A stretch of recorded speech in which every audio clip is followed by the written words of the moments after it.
Hello ji, welcome to मधु सोना। आज हम चंद्रमा के जन्म की चर्चा करेंगे।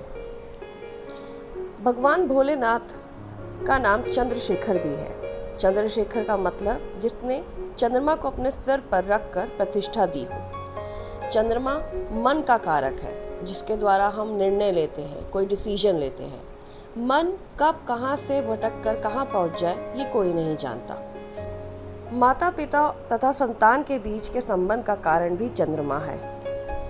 तो चलिए शुरू करते हैं चंद्रमा के जन्म की कथा।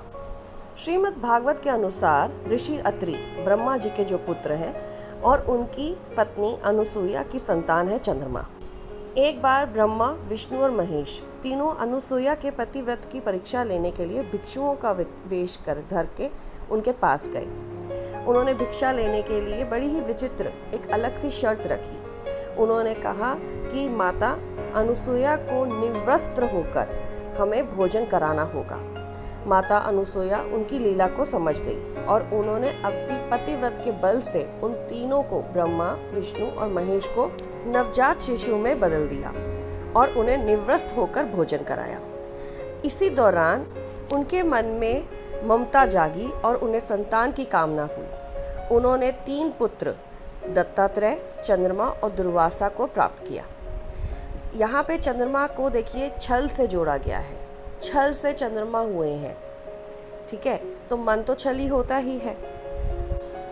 अब दूसरे पुराण की बात करते हैं। हरिवंश पुराण में कथा आती है कि ब्रह्मा जी के पुत्र ऋषि अत्रि और जिनकी पत्नी अनुसूया, उन्होंने चंद्रमा को पुत्र रूप में पाने की कामना की और बहुत ही मन से उनका ध्यान किया। इस ध्यान स्वरूप उनके नेत्रों से एक धुति निकली। धुति का मतलब दोस्तों यहाँ पे एक ग्लो होता है, एक लाइट होता है। एक धुति निकली जो चंद्रमा के समान थी। 10 दिशाओं में वो धुति, वो लाइट जो थी वो फैल गई और ये ज्योति को 10 दिशाएं अपने गर्भ में लेकर पोषण करने लगी। लेकिन ये तेज इतना ज़्यादा था कि उन 10 दिशाओं से तेज पल ना सका और पृथ्वी पर गिर पड़ा।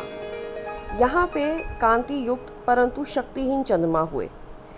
ब्रह्मा जी ने उन्हें उठाकर अपने रथ पर रख लिया।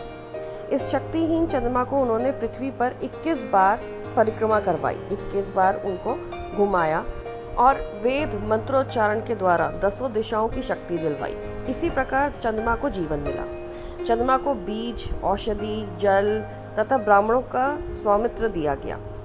इसी तरीके से कहते हैं कि चंद्रमा की होरा में अगर आप कोई मेडिसिन लेंगे, कोई औषधि लेंगे तो वो बहुत ही अच्छा संजीवनी बूटी का काम करेगा दोस्तों। और यदि किसी की कुंडली में चंद्रमा कमज़ोर है, वीक है, तो उचित मंत्रोच्चारण द्वारा हम उसे शक्तिशाली भी बना सकते हैं। तो दोस्तों, आज की चंद्रमा के जन्म की कथा आपको अच्छी लगी होगी। इसी तरीके से मेरे कथाओं के साथ जुड़े रहें। मेरे चैनल को लाइक करें, शेयर करें, सब्सक्राइब करें। Thankful and grateful.